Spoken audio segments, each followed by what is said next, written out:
guys, we're back in our deck profile. We're back with Kory, and today he's bringing us an update to his Monarch deck. After Stormforth became unlimited, I knew I had to remake this deck, and it was my first actual archetype deck, so obviously it's one of my babies. So now it's just become a lot of level 1 tribute monsters, but those tribute monsters are stuff like Vanity's Fiend, Majesty's Fiend, Karaz, sometimes Yugioh if you side into it. Just stuff like that that can stop certain game states.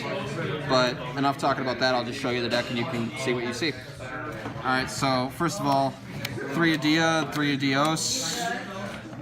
I like to run the 3 and 3 due to the fact of you just want to see his cards as much as possible and you want to get his effect off as much as possible. But for today's game, I also do run 3 Mithras because of the amount of level 1 tribute monsters I have in this deck. 1 tribute monsters I have in this deck. So being able to tribute off for like a Karaz popping, doing Chain Link 1 for that, then Chain Link 2 is the return. Get your search, pop the Karaz, not the Karaz, but the return, get a draw off the search, and then you still get another tribute summon, so you can go into like a Vanity's Fiend or an Erebus or whatever you need to. It's as much as I hate giving my opponent a token for further link plays, this is Domain Monarchs. You're hopefully making it so they can't link play. Alright, so that's it for all the tribute fodder. Next, 3 Vanities and 1 Majesties. I will tinker around with these depending on what I need. If I'm going up against Altergeist, I'll side in some Jinzos or some Royal Decrees, or if I'm going up against monster effect heavy decks, I'll side in an extra Majesty's Fiend and a couple extra of the Erupt. These guys, still, if you set up this with a March board and then somehow manage to get this on there, usually that's just game for most decks. It's still a very powerful card in today's metagame. Next, I run 3 Karaz, just because you want as much draw power in this deck as possible, and also gives you popping power during your opponent's turn with Aether or Erupt Escalation. So I run the 3 just because it's good for, like I said, draws or disruption. And that's it for all the 1 tributes. I run a higher count than I ever used to, but it's been paying off. And then next for the big Monarchs, run 1 Aether and 3 Erebus. Still the boss monster, still the best Monarch, and spot removal, non-target, non-destruction removal, still beautiful. And he's your recycler for all the monsters that are all the Monarch monsters in your graveyard. So anytime you activate these effects, you always want to send Pantheism and Prime first, so that you can go further with your plays. Hopefully tribute summon some more, get some more stuff in the grave, but these 3, you have to pretty much run these guys at max no matter what you do. And if you disagree with me, prove it. Alright, so onto the spells. 3 Domain. It's Domain Monarchs. You run 3 of the field spell. That's all I have to say about this. It's a soft lock that Domain Monarchs are known for cutting off your opponent's extra deck. Not much else to be said there.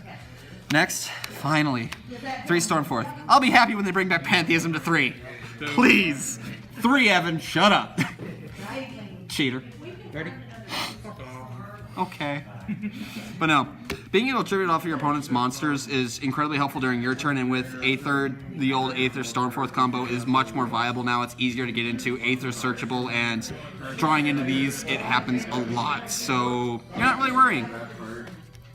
The thing I like about having these at 3 now is the fact that you can sit there and that's a nice board you got there. Can you negate this? No. And if they don't negate it, you get a free tribute. If they do negate it, well, you just kind of force their tribute. So no matter what, when they're negate, so no matter what, it is a helpful card. 3 Tenacity, it's a search spell. That's it. You need to run 3. The amount of times I usually send that is kind of funny. And 3 Return. I never thought I'd be playing more than 2 Return in any deck, hence the comment over here, but you want to see this as fast as possible, and it is more fodder for your bigger Monarchs to dump to the grave, banish for Prime. It's just extra help, and you're running 3 Karaz, so the amount of times you pop this for an extra draw is quite a bit. 1 March. Used to run 2, but seeing 2 is just so painful. I have an extra in the side deck just in case that there's a lot of popping effects on my monsters, but you really, really kind of need this still. It's a protection that the deck needs. 1 Pantheism, please. Konami, if you're watching this, give me back 3. 3. Not 2, 3.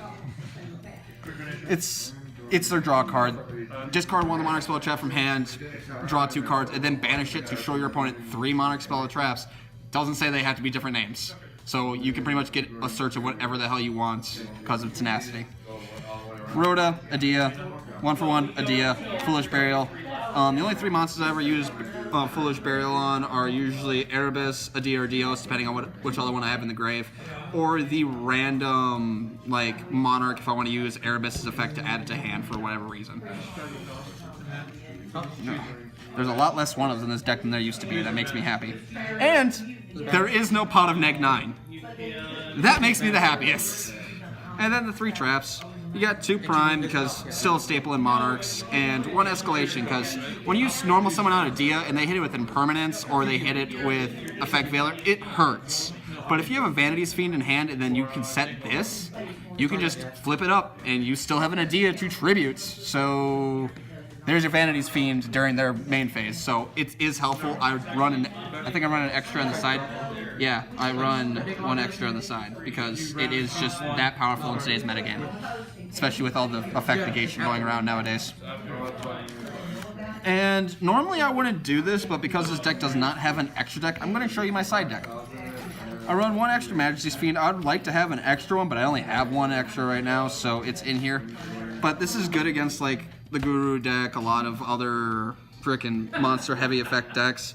And usually when you put this on board, it just ends games because of how many monster effects need to be activated. And this stops hand traps, this stops all graveyard effects, it stops cards, the banish zone, it just stops all monster effects, period. It cannot be activated. So it doesn't like negate Vanity's Fiend or anything for when it being on the field.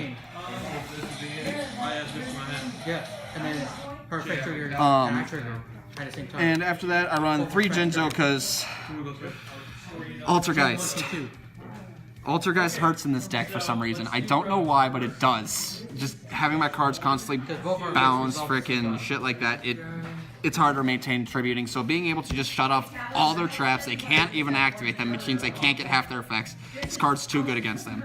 That and it's got a good 2400 booty, so if you set this up with like Domain of the True Monarchs, that pretty much shuts down Altergeist pretty quickly. It's if they don't have out, what's it called? Secret Vigil Spellcasters. But you've got Adia. Oh, not Adia, but Adios. Hopefully Adios can actually help you. Hopefully. Hopefully. And the next, run 3 of this in the extra deck because, like I said, stopping monster effects is way too damn good, and being it for only your opponent's monsters, because all your monsters are going to be triggered some by the time you activate this, you're not worrying. You don't have a worry in the damn world. And on top of that, I run an extra Escalation because, as I said, this card is still really good in case you get stopped turn 1. And just some extra salt on Altergeist. Fuck your traps. Granted, they can still get the plus off of this being activated unless you have my Majesty's Fiend out or the other trap. That's the only reason I run 2 instead of having 3 in here, because they can still combo off of this activation, but hopefully you can stop them there. Like I said, the extra March because protection. Foolish Burial Goods in case you need to send Pantheism or a Prime or whatever the hell. Just for all those set cards that you really don't want to stay on the field, this card works for them. Not well, hence why I have 1, but it's searchable. It's a searchable, that'd be a Cosmic, wouldn't it? Cosmic Cyclone, except they have to be set cards. But it does work on face-down monsters too, so fuck you, Ghost Tricks. Or Crawlers. No, Crawlers still get their effects. Don't do that to Crawlers. Do not do that to Crawlers. And as much as I'd like to cut this out of the deck and make it so it's never played in Monarchs again, I still have it in the side deck because sometimes you really need those draws. I hate it. I hate it so much. He's even got the Hitler statue, which makes it even worse. But you run them just because draw. Hopefully you don't banish too many of your important cards.